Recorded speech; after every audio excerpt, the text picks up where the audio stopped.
I will now give you both the chance to react to each other, and then we enter into the Q&A. But first, Edmund, would you like to react to this points? Yes. Please, thank you. Thanks, Georg, for the response. No? I think that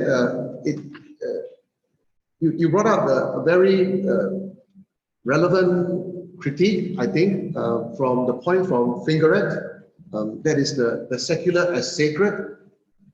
Right? So the thing that I would like to maybe explore with you would be this. No? Do you think that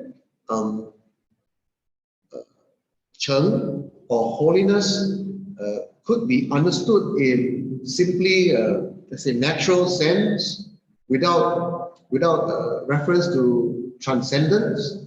Because I was thinking that if cheng is wholeness in the sense of someone having the complete virtues, then that qualifies someone to be a sage. And then this sageliness is what enables someone to become a good king. So how far do you think that holiness can be detached from the transcendent? Does holiness require a reference to God? Yeah, that's a question for you, Edmund. I mean, I think in a that's exactly the problem of using the term holiness for terms like sheng or cheng, because in the Christian context, it seemed to me, but you're the expert, the notion of holiness cannot be separated, cannot be immanent. It points to transcendent, it points to God. And that doesn't seem to me the case generally. I'm not saying not at all. There's a lot of discussion about, is there transcendence in Confucianism or not? And what the new Confucians in the 20th century, they introduced this term neizai chaoyu, right? Which is an oxymoron, neizai chaoyu, immanent transcendence. People like Mo Zongsan and others, they use this contradiction in term in order to express the Confucian idea that you can find transcendence in immanence, right? And so, yes, that would suggest that there can be some form of holiness that is a neizai chaoyu, that is based on immanent transcendence. That's what they say, and that's. I think that's not the point that Fingeret is making, and I'm more on Fingeret's side. But I'm not saying that the other side is wrong, right? That I think what Fingeret is pointing out is that really. He's really pointing towards the secularization that the process of cultivation leads to a complete secularization, which for him is a good thing. It makes it completely worldly, makes goodness, makes human virtue, makes human goodness completely worldly. So he reads the Confucian, and I think that's a good reading of Confucianism. But of course, there are many different kinds of Confucianisms. Right, but so there is, you can interpret Cheng in a very transcendent way, which you find often in Christianity, and then it's really holy. And then you have maybe something like immanent transcendent, where it's somewhere in between, say, the sacred and or it's a combination of the sacred and the secular. But then you also can have a Confucian reading where it's kind of completely secular. And then maybe we need different translations of the word Cheng for each of these three different readings of Confucianism, right? I don't know what the other translations are, but if you translate Cheng or Cheng, which you can in terms of holiness, maybe that's only represents one reading of Confucianism, and maybe we would have to have different translations for different interpretations of these notions, Sheng and Cheng, in other readings of Confucianism. Could we just also take advantage, you are a specialist in Taoism, And from the side of Zhuangzi, we have also a definition of sheng, the sheng you.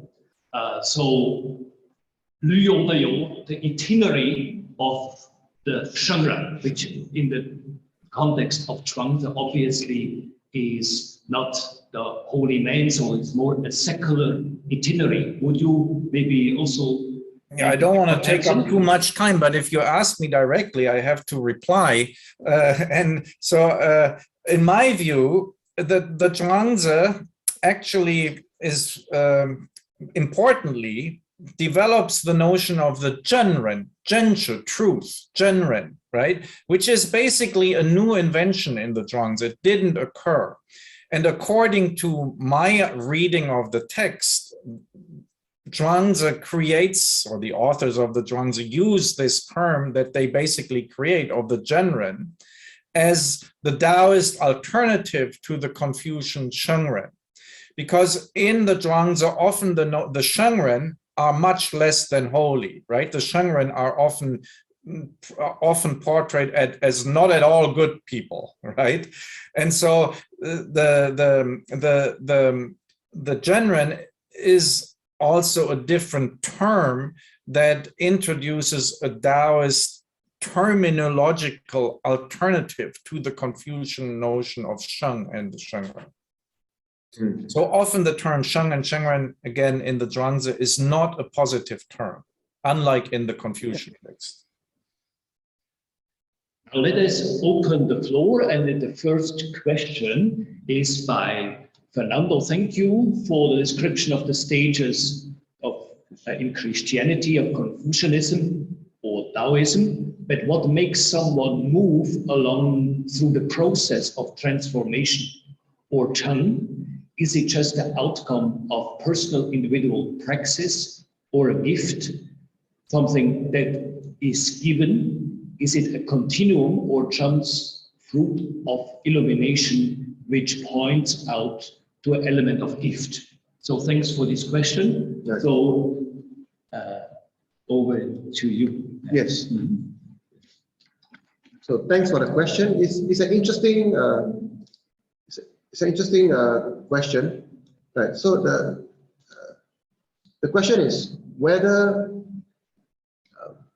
spiritual transformation is the outcome of personal practice or is it a gift, right? So if I understand the Daxue correctly, at least in the Neo-Confucian interpretation of the Daxue, it begins as gift, meaning that the goodness of human nature is a gift from heaven, Tian, and then the possibility of becoming holy, or the possibility of becoming a sage is already given to us at birth. Okay? And then the cultivation is the result of practice at an individual level, but it seems to require a teacher. So Zhu Xi thinks that the process of spiritual cultivation requires either the study of a text of the classics and or the guidance of a teacher to be able to practice the teachings that they are found in the classics. So it's really both. It starts as a gift, and then it develops by individual practice. Wie Richard Paulo is meaning implying accepting Mengzi 性体善 perspective. 性本善，性本善，荀子性本恶，董仲舒。董仲舒，性的善。Would you like to? Yes.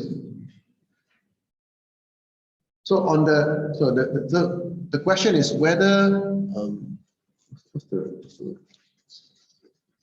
The question is whether manifesting original brightness of virtue implies accepting the thinking of Mencius that human nature is originally good. Okay? So I think the answer is no. Right. So if one reads the Daxue, right, one is free to consider the goodness of human nature, right? Because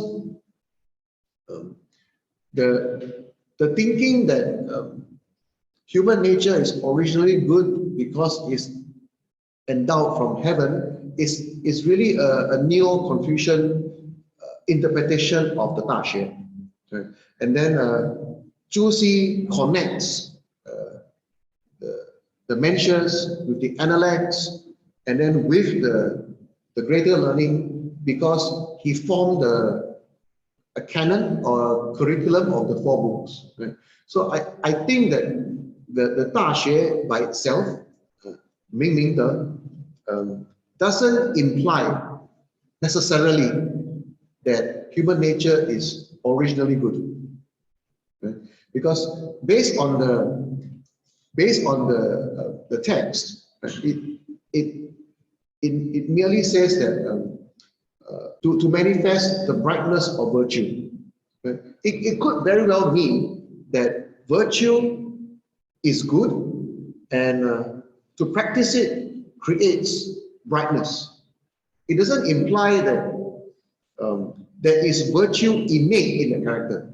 That, at least that's based on the original text. No? So the part on heaven and endowment is really a later Neo-Confucian reading, interpretation of the text. So we have thanks Dennis for this question. So who agrees that Georg is right to challenge the appropriateness of holiness discourse detached from biblical notions of God.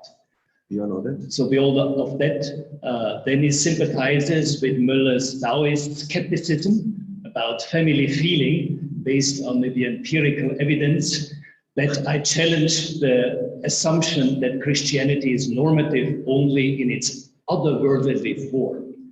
Everything since 15,000 suggests that the transformation of Christianity from otherworldliness results in a very different perspective on sacred, secular, and the meaning, worldly meaning of spiritual transformation. We need some understanding of modern Protestant Christianity in all this. Is that sufficient, or shall we, you want to react on this? Or? Yeah, I think it's interesting. Yeah, that's very interesting. Yes. Yeah. Yes. Thanks, Dennis, for the question. Yeah, it gives me a chance to go back to Professor Muller's point. I think it's an important point, because he brings out an important, shall we say, even weakness in the paper. Right? So I was trying to formulate an argument referring to holiness in the, shall we say, purely philosophical sense. Right?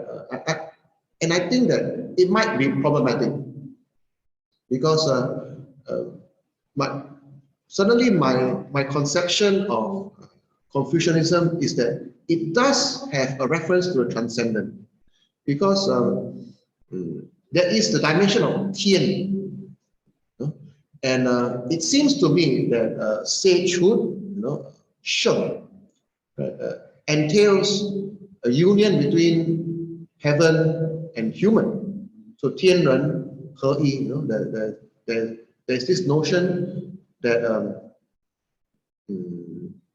greatness or supreme goodness is achieved by the union between the heavenly dimension with the human dimension. Right? So I tend to think of holiness that way, that it involves a transcendent dimension. Right? So for the paper, I was trying to avoid this shall we say, religious question to simplify the argument, but maybe it's not possible to divorce the secular from the sacred, because maybe they are united in the Confucian way of thinking. Now you may also unmute yourself and seize a chance to either challenge Professor Edmund A. or Hans-Georg Müller, please. Yeah, thank you very much for this very interesting lecture, Professor Edmund, and for the very interesting comment, Professor Müller. I just want to also continue this discussion. I think what I studied in Old Testament, the Old Testament is always a warning for the danger to escape into the other world. And the Exodus, the liberation from Egypt, is the fundamental reality of Judaism and Christianity. Also, this world, this is the secular world, which has to be liberated, transformed. I think there's no opposition, at least in theory, in theologically, between this world and the other world, or between holiness here, transforming the society, building hospitals, for instance, bringing healing into this world, or building schools, universities, like the Dominicans, and the other world. I think the Gustavo Gutierrez and Cardinal Müller, they published a book with, I think there are solutions to this distinction, this opposition, seemingly opposition, in the booklet, Option for the Poor, a new booklet. Gustavo Gutierrez and I think a Dominican, and Müller, Cardinal Müller. But I think it's very, very interesting to reflect deeper on this, what Professor Müller answered, and what this holiness issue, especially in the Chinese traditions. But I think we have to go back to the Old Testament and to the Hebrew thinking. And I think here we could find parallels and discussions very similar. Thank you, Franz. Could you make maybe the link between Old Testament, what you do, and also Gustavo Gutierrez, pioneer of liberation theology? Could you make that maybe explicit so that we can react on this? Yeah. What I learned in the Old Testament, the development of this resurrection theology, the resurrection is very late, and actually.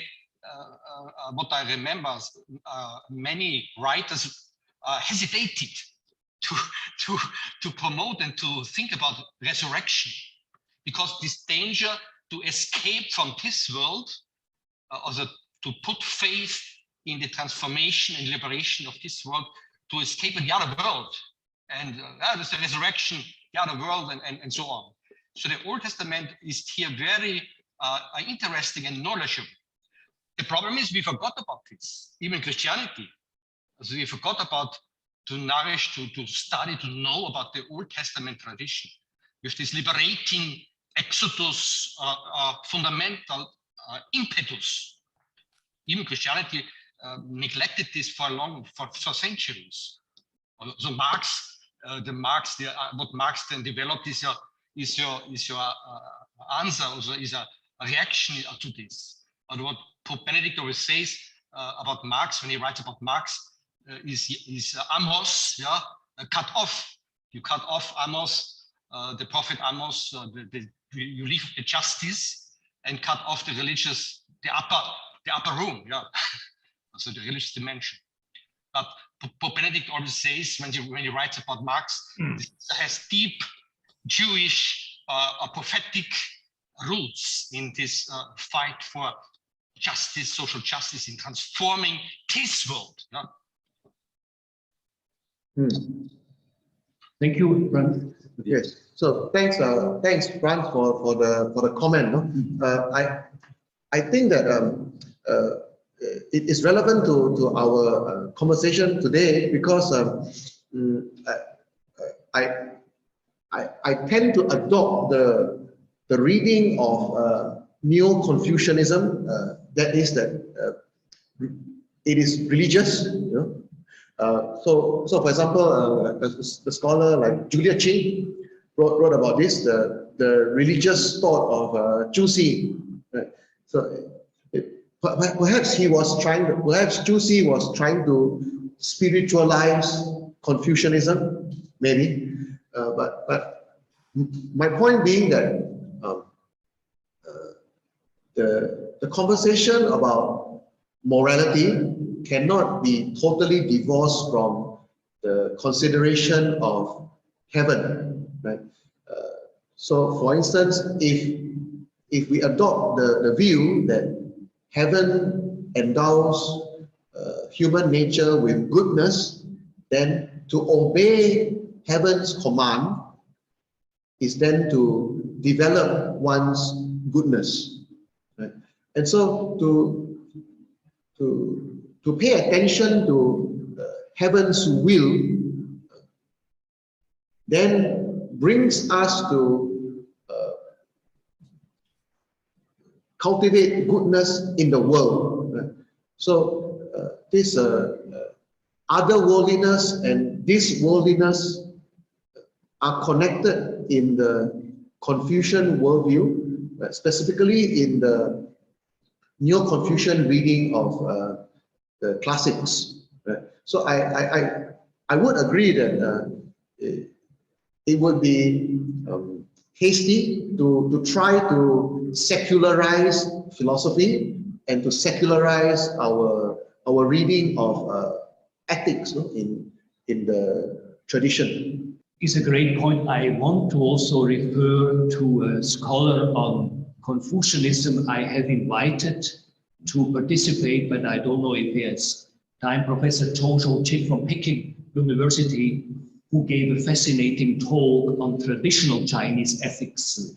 His research exactly how traditional Chinese ethics is obeying to the command of heaven. See? And one insight I just want to share, because you raised this aspect of resurrection, Franz. This Professor Zhou Shouqi mentioned that this element is lacking, of resurrection is lacking in the Chinese tradition of ethics. So it's something new from the Christianity side. Don't think that Christianity emphasizes family relationship as Confucianism may do it. Christianity emphasizes is on community relationship, which requires a process of maturation towards adulthood. Edmund, any reaction on this? Going back to China, I don't think that Christianity. To be honest, I'm not sure that I understand Father Fernando's question. Does he mean that Christianity doesn't emphasize family relationship as Confucians, in the sense that they don't advocate patriarchy? Yes, I think, Fernando, if you may unmute yourself, and I think you can a bit more further make your question clear, yeah? Could you hear me? Yes, very good, yeah. I just was commenting on Professor Muller feedback, because in one point he elaborates mean as the developing of family relationships. Mm-hmm. And then makes a parallel between Christianity and Confucianism. And I think that parallel is a little bit forceful. I think in Christianity, certainly the emphasis is in community, where is a relationship between equals. And that demands continuous maturation from all the members. My point is more in answering Professor Muller comment. Yeah. Oh, I see. Yeah. So maybe the comment is that Christianity emphasizes church and therefore community, while Confucianism tends to emphasize family, the biological family, and the state as the large version of it. Large version of family. Right. So that may explain why patriarchy is a natural development of the Confucian view of community. Maybe that's the comment. Right, and also maybe the provocative also part of Georg Müller, does Christianity infantilize? So you're kind of still in this framework of patriarchy. Here, I think this reference I want to stress with Gustavo Gutierrez, a whole new concept of what the church is, not from a hierarchical kind of body, but more the church together, relationship on the road together, right? I think that's also was a good feedback from Franz Gassen. Yeah. Yes, I'm Father Paolo. Yes, just in the same topic, because probably, yeah, the boundaries between sacred and profane is very interesting. No, is from the religious point of view is very interesting. I remember I was in Africa in the 90s during the African Synod, whose topic was the church as family. And of course, many theologians questioned the issue, no? Because they say, well, what kind of family? Because as Müller was proposing, family can be a patriarchal, oppressive a structure. Women suffer because of it, no, and so on. And many theologians emphasizes the incarnation and the crucifixion of Jesus outside the wall of Jerusalem, outside the temple system, as a proof that the boundaries between sacred and profane in Christianity, as a consequence of the incarnation and the passion and death of Jesus, become different from what probably an Old Testament mentality would be. And so yes, probably also these ancient philosophies like Confucianism, probably they can be reread in the light of also of how different religious traditions and also the development of theology also bring as a support of a new definition of what is sacred and what is profane. Is very, very, very interesting. No? Of course, we cannot read in Confucianism what is now the situation of our world now, but I think that is good also to let these categories as sacred and profane also be modified in view of new theological and also probably philosophical thinking. It's not a question, it's just a remark. Yeah. Otherwise, I think, Dennis, you want to make a further comment on the family issue? Please, yeah, you can mute yourself. Yes, if I may. I mean, just again to remind ourselves of the history of this thing. I mean, from the very beginning, Christianity, the Christian movements had an anti-family dimension. And part of that was in terms of the formation of religious communities, the religious orders eventuating out of this. There were struggles within Christianity that are pretty parallel to what you find in Buddhism over, patriarchal leadership. All of this, I mean, revisionist history today shows us that this goes all the way back. It's not something that was invented in the 1900s. And I think that, what we have to recognize is that both Christianity and Taoism, and in its own struggles, I mean, there are Confucian feminists today in China and in the Chinese diaspora who are working on these issues in a transformative way. So this idea that somehow we are frozen into a particular normative view that, privileges family over all other forms of social organization, this is not true to any of these traditions.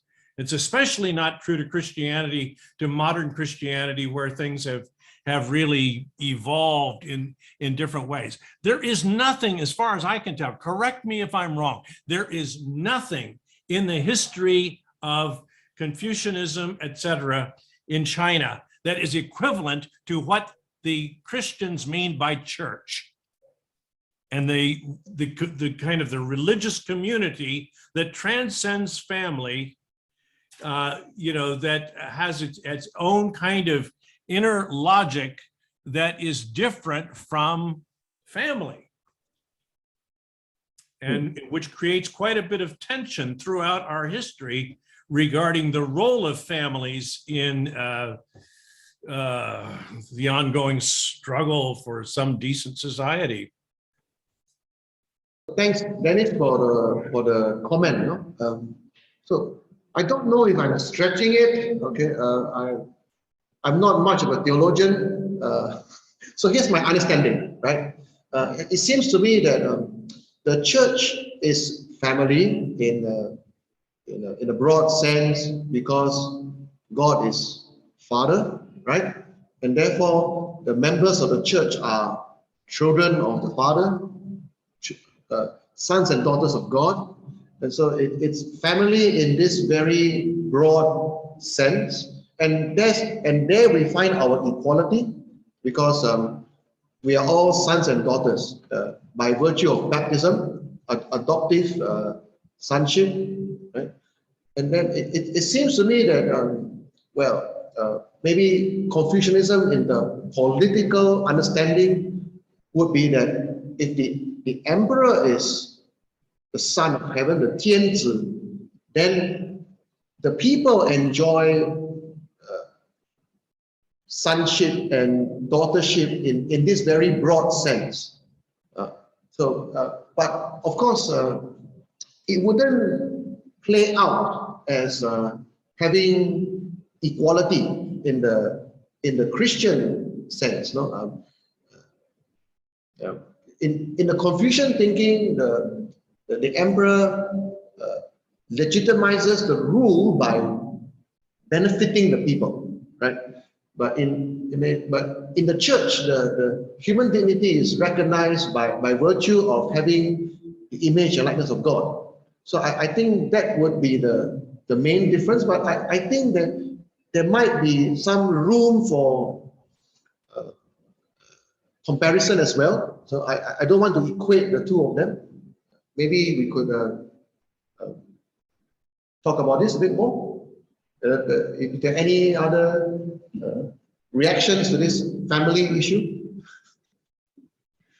Yes, please, Georg, you unmute your hands up. Yeah, please, Georg, you're open to Georg. Yes, I just wanted to say that I found this very interesting, what was said by Dennis, whom I do not know. And I think this is very interesting, right? That I agree that something like in Confucianism, this kind of notion of the church that you kind of pointed to is somewhat, even from a Confucian perspective, scandalous. And it's kind of interesting that Edmund strongly defends the idea that because he has also a very strong kind of a Confucian background, as far as I remember, right, that you cannot really dissolve the church from the family. So I think that's a typical, from a Confucian perspective, to associate holiness or anything that is somehow seriously dissolved from the earthly family is very difficult to imagine. And in Christianity, it seems to me the thing is very ambiguous, right? And I'm just thinking of two very concrete things. That you call the priest a father, but the father, he's never a father. He's not allowed to be a father after celibacy, right? So it's a father who at the same time, paradoxically, Derrida would be good at analyzing this, at deconstructing this. The father is called father, and at the same time, he's the only one who's not a father. And you have a similar thing, like we call Jesus Christ the Son of God. That's the whole point, right? But Jesus Christ has no family. right? He's also the one who has no family. And these two paradoxes in Christianity, these very concrete paradoxes, from a Confucian perspective, Jesus Christ is the most unfilial son. As you know, Edmund, right? 不孝有善, yes, having no sons is the worst. Jesus Christ has no son. He would be like the most unfilial son to God, right? From a strictly Confucian perspective. So these two paradoxes, I think they represent a very interesting comparative question, right? So how somehow in Catholicism, the church somehow replaces and in many ways actually contradicts the family while still maintaining the language of the family, the language of father and son. But a father who is not a father, a son who doesn't act at all like a son in the Confucian tradition. So that's why I really liked the intervention by Dennis, and I found that very inspirational. If I may just respond very quickly to that, I'm very glad to hear Professor Muller's response. But I mean, one of the points of this is that those two paradoxes that he indicated in his interpretation of Christianity, these are profoundly subversive of, let's say, normal human expectations about family, filial piety, et cetera, et cetera. And that also helps provide some way into understanding some of the chaotic history of Christianity, the conflicts within it that are unresolved even to this day. Now we have a fascinating debate. Is there any last question? Otherwise, I would just ask maybe both you, Edmund and Georg, make a last statement. And maybe also taking one, Paulo raised this kind of poles of Confucian tradition between Shunzi and Mengzi, also the bad nature or good nature of human being. Maybe as whatever suggestion also for further research or what you learned from this evening. So, Edmund. Yes. So, yes. Right. So thanks to all the comments. I did not expect that it would become a dialogue about a comparison between Christianity and Confucianism, but I suppose it was inevitable due to the way that the paper is structured. I found it very fascinating, especially when we bring in the question of a family into consideration, and as well as how to connect church or community with family. Yes. In fact, I would like to ask Georg, maybe if he could comment a little on this point that he raised about the 内圣外王. So you mentioned that it may originate from the Zhuangzi, is it? So does it have a worldly or shall we say secular meaning in the original usage? As far as I know, it occurs first in the Tianxia chapter of the Zhuangzi, chapter 33, which is a sort of early Chinese history of philosophy. So this chapter is usually regarded as not written by Zhuangzi, or if so, it's not representing Zhuangzi's position. But this is, as far as I know, the first occurrence of the phrase, which then becomes very central to Confucianism, right? And but it doesn't come from a Confucian text, but it's not a phrase which the Zhuangzi uses to express a Taoist position either. Just throws it out there, and then the phrase, the expression, and then it's used in Confucianism, as far as I know. But the phrase is interesting, right? Because I was using it because it speaks to the point that I was trying to make, that in Confucianism, this thing that you brought up, that the more sacred you become, the somehow the less secular you become, that this phrase in Confucianism makes, so to speak, the opposite point, that the increase in sacredness is at the same time an increase in secularity. That is a different kind of logic of the relation between the sacred and the secular, as you pointed to by reference to this person, Bowen. Right. So it's interesting that both in Confucianism and in Christianity, we end up with some paradoxical outcomes in the philosophy.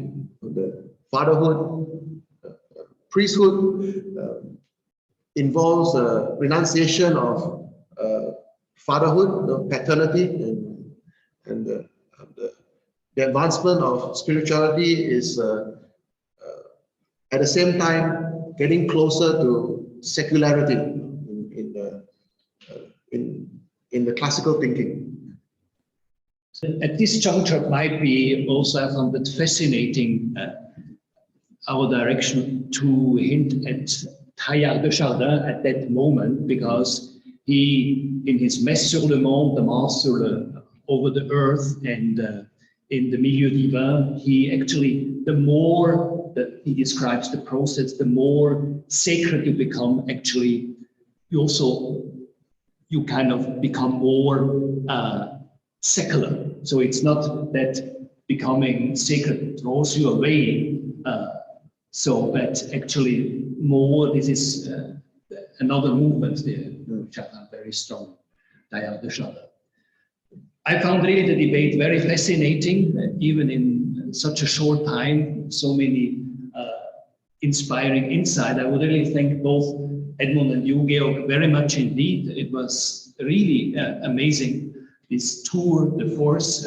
Thanks for the excellent question. And we continue this kind of itinerary on the 30th of March. We look at education, how actually people can be drawn into a process of spiritual transformation. So that will be the topic. But for tonight, I really want to thank you. If you have a last word to say so, otherwise, really, thanks very, very much